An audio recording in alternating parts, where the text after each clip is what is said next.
Hay una pregunta que llevamos siglos sin hacernos. No los académicos, no los teólogos, el pueblo. ¿Qué le dijo Salomón a su hijo antes de morir? La Biblia le dedica 15 versículos a las últimas palabras de David a Salomón. 15 versículos concretos, con nombres propios, con instrucciones precisas, con 2 órdenes de ejecución. El primer libro de Reyes, capítulo 2, versículo 1. Se acercó el tiempo en que David había de morir y dio instrucciones a su hijo Salomón. Y lo que sigue son 15 versículos que la Iglesia preservó sin dudar durante 2600 años. La instrucción de recompensar a Barzillai el Galaadita, versículo 7, porque acompañó a David durante la huida de Absalón con lealtad. La instrucción de eliminar a Joab, hijo de Sarbia, versículos 5 y 6, por 2 crímenes de sangre nombrados, la muerte de Abner y la muerte de Amasa, 2 asesinatos, con nombre propio y razón documentada. Y la instrucción de vigilar a Simei, hijo de Gera, y ejecutarlo cuando llegara el momento. Versículos 8 y 9. Un padre en su lecho de muerte. Sus últimas palabras a su heredero. 2 órdenes de muerte política. Una de recompensa. Todo con nombres. Y ese texto lleva 2600 años en el canon bíblico. Lo leen en los templos, lo comentan en los seminarios, lo citan en los sermones del Adviento. Nadie lo llamó peligroso, nadie lo quemó. Ahora escuchen la muerte de Salomón. El primer libro de Reyes, capítulo 11, versículo 43. Y durmió Salomón con sus padres, y fue sepultado en la ciudad de David, su padre, y reinó en su lugar Roboam, su hijo. Eso es todo. Una sola línea. Ninguna instrucción a Roboam. Ningún último consejo. Ninguna preparación para el hijo que iba a heredar el reino más glorioso del mundo antiguo. El hombre más sabio que jamás vivió murió en silencio. Y la Biblia pasa inmediatamente al gobierno de su hijo, que en el capítulo siguiente rechaza la sabiduría de los ancianos para escuchar a sus amigos jóvenes. El texto registra la catástrofe de Roboam, no registra la preparación que nunca recibió. Hay 2 explicaciones posibles para ese silencio. La primera, que Salomón, el hombre que respondió a todos los acertijos de la reina de Saba, el arquitecto del templo más glorioso de la historia, el rey cuya fama llegó a todos los reinos de la tierra, murió sin decirle nada a su propio hijo. La segunda, que sí le dijo algo, y que ese algo fue lo primero en ser quemado. Soy Aurelio, 58 años, 4 años en el Seminario Arquidiocesano de Morelia, Teología Comparada en la UNAM, 8 años investigando en el Archivo General de Indias en Sevilla, en la Biblioteca Vaticana y en archivos en Etiopía. Y lo que voy a contarles esta noche tiene que ver con una herencia, no con un texto apócrifo en abstracto, no con un grimorio de origen oscuro, con una herencia, con el tipo de cosa que un padre debería dejarle a un hijo antes de morir, y con por qué ese tipo de cosa fue exactamente lo primero que la Inquisición aprendió a reconocer, a nombrar y a quemar. La clavícula salomónica, Clavis Salomonis, la llave de Salomón. Es el libro más perseguido de los 5 siglos de Inquisición europea e hispanoamericana. Los manuscritos inquisitoriales novohispanos del siglo XVII la describen con una fórmula que aparece en decenas de expedientes del Archivo General de la Nación de México, el libro que escribió el rey Salomón para su hijo Roboam. Esa frase no la inventaron los defensores del texto. La escribieron los fiscales que redactaban los cargos de acusación.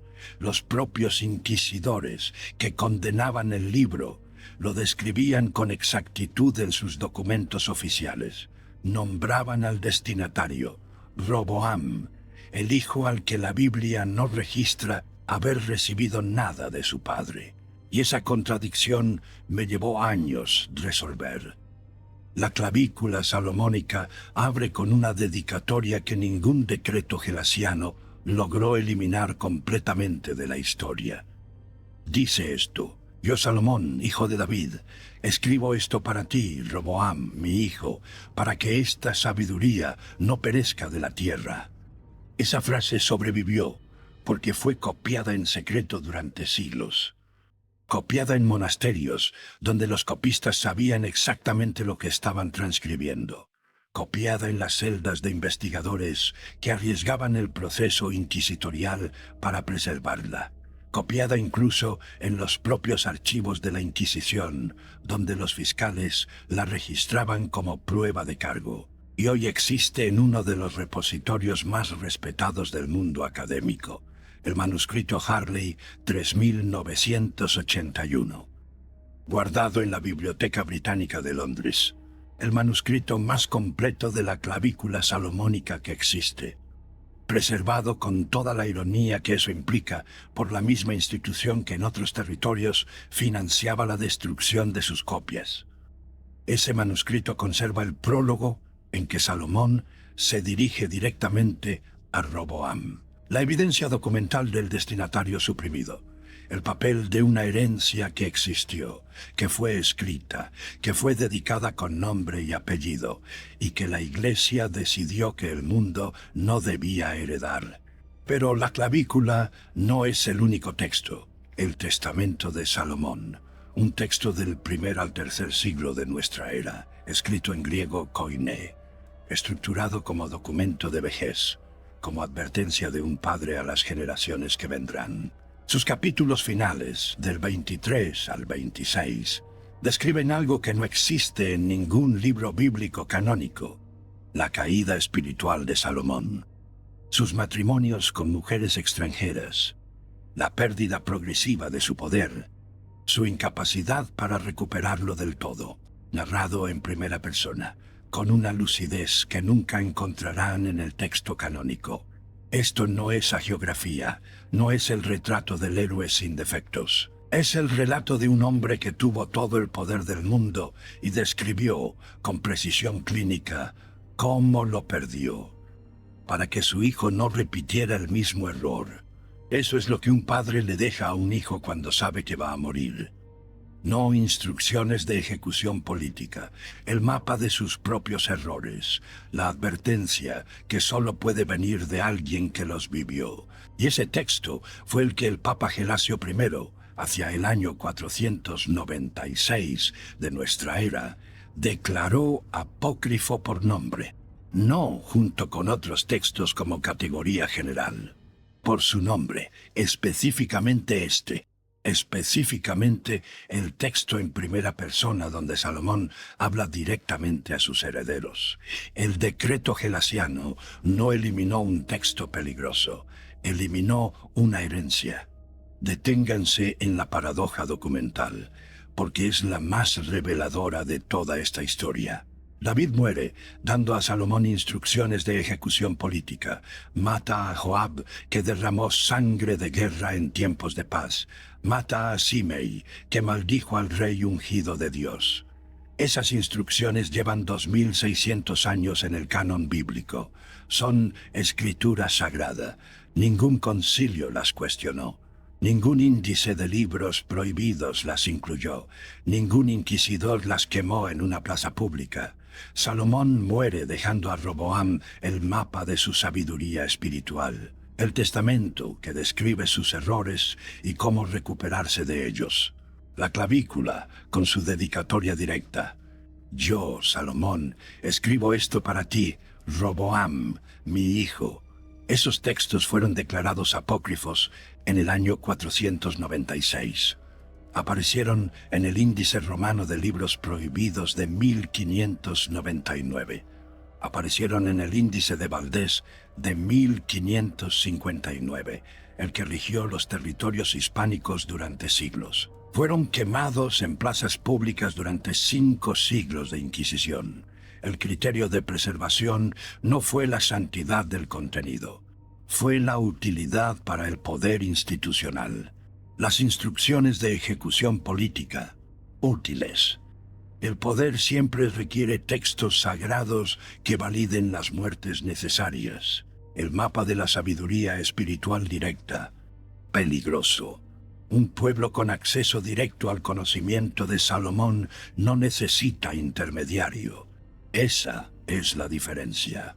No entre lo sagrado y lo demoníaco, entre lo que la institución puede controlar y lo que escapa a ese control. El índice romano de 1599 incluyó la clavícula salomónica de manera explícita, no como parte de una categoría vaga de libros de magia, por su título, por su autor, por su destinatario. Los fiscales inquisitoriales novohispanos del siglo XVII redactaban los cargos con una consistencia que todavía me impresiona cuando reviso esos expedientes. Poseía el libro que escribió el rey Salomón para su hijo. Esa frase aparece en decenas de procesos, en diferentes provincias, en diferentes décadas, con diferentes acusados, la misma fórmula. Porque el libro no perdía su identidad al copiarse. Siempre llevaba consigo la dedicatoria que lo definía, un padre a su hijo, y la Inquisición lo sabía. Lo nombraba con exactitud y procedía a destruirlo con la misma exactitud. El Vaticano preservó las instrucciones de un padre moribundo sobre 2 asesinatos específicos. Quemó la carta con la que el hombre más sabio del mundo le dejaba a su hijo las llaves del mundo espiritual. La pregunta que la Iglesia nunca quiso que hicieras es esta. ¿Por qué la tradición islámica lo vio desde otro ángulo? Y esa diferencia de ángulo explica por qué los textos de Salomón sobrevivieron intactos en el mundo árabe mientras ardían en el mundo latino. El Corán, Sura 38, versículo 34, y la exégesis coránica que los comentaristas islámicos desarrollaron a lo largo de siglos, preservaron algo que el decreto gelasiano no podía alcanzar. La tradición del wasiyya, el testamento, el legado espiritual que un profeta transmite a su heredero. En la tradición islámica, la transmisión de conocimiento de profeta a heredero no es amenaza para la institución. Es acto sagrado. El maestro que deposita en el discípulo lo que aprendió. La cadena de transmisión como garantía de autenticidad. El Islam no tuvo su decreto gelasiano. No hubo un concilio que declarara apócrifo el wasiyya de Sulaimán. Por eso los textos salomónicos circularon abiertamente en la tradición árabe durante siglos, comentados, estudiados, transmitidos como herencia profética, no como magia oscura, como la cosa más natural del mundo, lo que un profeta deja a las generaciones que vienen después. Solo en el mundo, donde los obispos romanos decidían qué podía saber el pueblo, la herencia de Salomón fue declarada prohibida. Y la razón no fue teológica, fue la de siempre. La clavícula prometía al hijo, y por extensión a cualquier lector, acceso directo al conocimiento espiritual protector de Salomón. Sin sacerdote, sin intermediario, sin ninguna institución que decidiera quién podía recibirlo. Eso era exactamente lo que la Iglesia no podía permitir que circulara. Un pueblo con el mapa no necesita que nadie le diga a dónde ir. Necesito contarles ahora lo que ocurrió en la Ciudad de México, en el año 1998. Mi padre murió ese año. No voy a decir que fue inesperado ni que llegó sin aviso. Tenía 72 años y llevaba tiempo enfermo. Pero hay algo que uno no anticipa, aunque sepa que va a ocurrir. No la muerte en sí, el silencio que la rodea. Mi padre no era un hombre de muchas palabras. En eso se parecía a muchos hombres de su generación en México. Hombres que hicieron lo que tenían que hacer y no verbalizaron lo que pensaban ni lo que sabían. Murió sin decirme nada. No por falta de tiempo. Tuve meses para ir a verlo, fui. Estuvimos en el mismo cuarto, pero la conversación que yo habría necesitado tener no ocurrió. No porque no la quisiera él, porque no teníamos la costumbre de tenerla. porque nadie nos había enseñado que eso era posible. En las semanas siguientes, en ese estado específico del duelo, donde uno no sabe qué hacer con las horas de la tarde, caminé por el centro histórico de la Ciudad de México. Había una librería de viejo que yo conocía de los años de la UNAM, en la calle República de Argentina. Sobre la banqueta, una caja de libros de temática esotérica. El tipo de material que llega sin procedencia cuando alguien muere y la familia no sabe qué hacer con su biblioteca. Compré sin mucho criterio un libro aquí, un cuaderno allá. En el último momento, antes de que el librero recogiera la caja, noté el lomo de un volumen delgado y sin título en la cubierta. Lo tomé. Eran extractos de la clavícula salomónica, una versión parcial, probablemente copiada de algún manuscrito del siglo XVII o XVIII. Páginas amarillentas, letra pequeña y apretada. Abrí el prólogo. Yo, Salomón, hijo de David, escribo esto para ti, Roboam, mi hijo, para que esta sabiduría no perezca de la tierra. Me quedé en la banqueta de la calle República de Argentina con ese libro en las manos. Mi padre había muerto sin decirme nada, no porque no supiera nada, porque no pronunció, porque no teníamos la costumbre de transmitir. El rey más sabio de la historia había querido decirle todo a su hijo. Había escrito el prólogo, había puesto el nombre del destinatario, Roboam, mi hijo, y la iglesia había asegurado que ese hijo tampoco recibiera la herencia, que la cadena se rompiera exactamente en ese punto, en la distancia entre el padre que sabía y el hijo que necesitaba saber. Guardé el libro, tomé el metro de vuelta a Coyoacán, y durante semanas no pude pensar en otra cosa. Pero el testamento de Salomón y la clavícula no son solo la evidencia de una herencia suprimida, son el contenido de esa herencia, son lo que Salomón quiso transmitir, y hay 3 instrucciones que ambos textos documentan con consistencia suficiente como para que yo pueda decir que esto era, con alta probabilidad, el núcleo de lo que Salomón quería que Roboam supiera, lo que Roboam nunca recibió, lo que la Inquisición quemó en 5 siglos de procesos, lo que la clavícula llama esta sabiduría que no debe perecer de la tierra. La primera instrucción es sobre la forma de la transmisión, no sobre el contenido, sobre cómo se transmite. La clavícula, en varios de sus manuscritos, especifica que el maestro debe pronunciar el texto para el discípulo, no solo escribirlo, no solo dejarlo en un papel. El sonido activa lo que el ojo solo lee.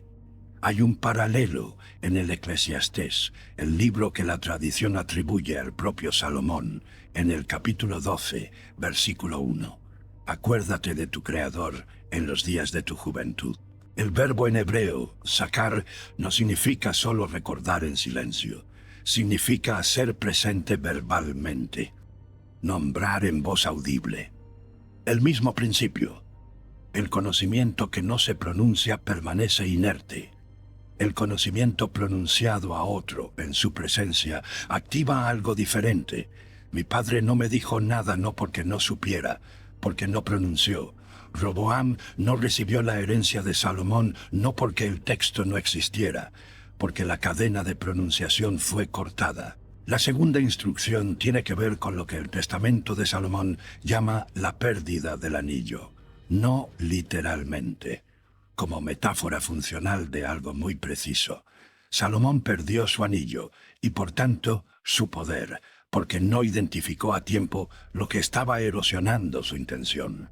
Los capítulos finales del testamento son el relato de ese proceso, no de un ataque externo espectacular, de una erosión gradual desde adentro, las alianzas que comprometieron su propósito, los compromisos pequeños que, acumulados, terminaron por vaciar el poder que le había sido dado.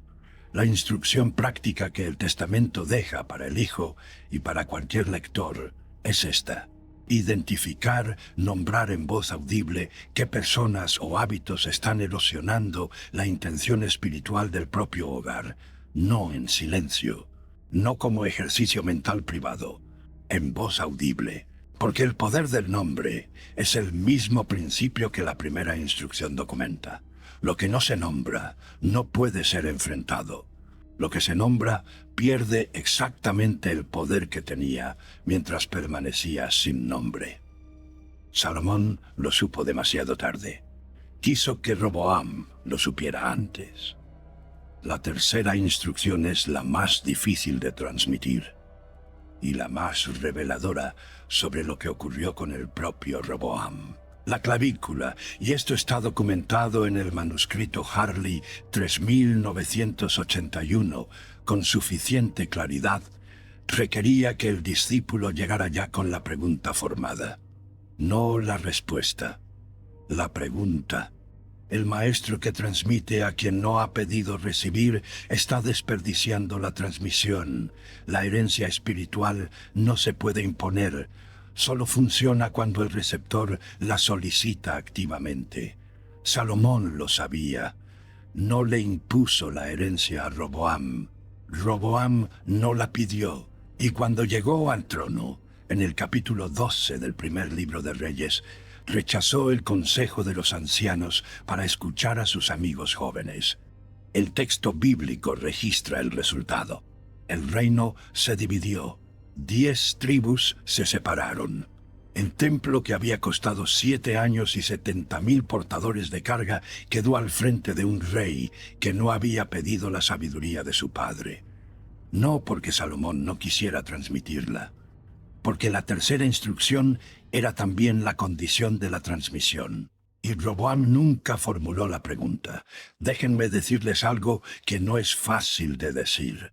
Hay millones de hombres y mujeres en este continente que son Roboam. No por culpa suya, no porque no quisieran la herencia, sino porque nadie les dijo que podían pedirla, porque nadie les dijo que había algo que pedir, porque la Iglesia se aseguró, durante 5 siglos de Inquisición y 2 más de silencio pastoral, de que el nombre de esa herencia no circulara, de que el libro que escribió el rey Salomón para su hijo no llegara a las manos de los hijos. El Eclesiastés, capítulo 12, versículos 13 y 14. Lo que el canon preservó como las últimas palabras de Salomón al mundo. El fin de todo el discurso oído es este: teme a Dios y guarda sus mandamientos, porque esto es el todo del hombre. La advertencia abstracta sobrevivió. El manual práctico fue declarado apócrifo. La Iglesia eligió qué parte del legado de Salomón heredaría el mundo. La advertencia abstracta, guardada, no da autonomía. El mapa concreto, quemado, porque da autonomía. Esa es la diferencia. Y en esa diferencia caben 500 años de hogueras en plazas públicas. Caben los expedientes que leí en el Archivo General de la Nación, donde los fiscales nombraban con exactitud el libro que condenaban, el libro que escribió el rey Salomón para su hijo. Lo nombraban con esas palabras y lo quemaban con esas mismas palabras en la boca. Todavía me cuesta entender cómo se hace eso, cómo se le pone nombre exacto a algo y luego se lo destruye, como si nombrar la herencia y quemarla fueran, al mismo tiempo, el mismo acto. Quiero terminar esta noche con algo que no es una conclusión académica, porque este video no es solo sobre textos prohibidos, es sobre herencias, sobre lo que los padres no dijeron, sobre lo que los hijos no pudieron pedir porque nadie les dijo que podían. La herencia de Salomón a Roboam no se perdió, sobrevivió porque fue copiada en secreto, porque los copistas medievales sabían que estaban copiando algo que importaba, porque los fiscales inquisitoriales, al describirla con exactitud para poder condenarla, la preservaron en sus propios archivos, porque en el año 1998, en una caja de libros sobre la banqueta de la calle República de Argentina, en la Ciudad de México, una copia parcial esperaba a alguien que la encontrara. La herencia existe, no se rompió, solo te la ocultaron. Y hay una diferencia muy grande entre que algo se haya perdido y que alguien te lo haya ocultado. Lo que se pierde no puede recuperarse. Lo que se ocultó todavía existe. Solo está esperando a que alguien formule la pregunta. La tercera instrucción del testamento lo dice con una claridad que siempre me pareció tanto instrucción como promesa. La herencia espiritual solo funciona cuando el receptor la pide activamente. Roboam no la pidió, pero ustedes están aquí esta noche, lo que significa que ya formularon la pregunta, y la herencia que la Iglesia quemó durante 5 siglos lleva 2500 años esperando exactamente esa pregunta. 3 cosas concretas que esta noche pueden hacer con esto, no como ritual elaborado, como las instrucciones que el testamento documentó para que no perecieran de la tierra. La primera, pronuncien en voz audible algo que saben y no han dicho. No importa que no haya nadie presente que lo escuche. El testamento dice que el sonido activa lo que el pensamiento solo no puede activar. Una sola frase, en voz audible. Eso es transmisión. La segunda, nombren lo que está erosionando su intención. Una sola cosa, en voz audible.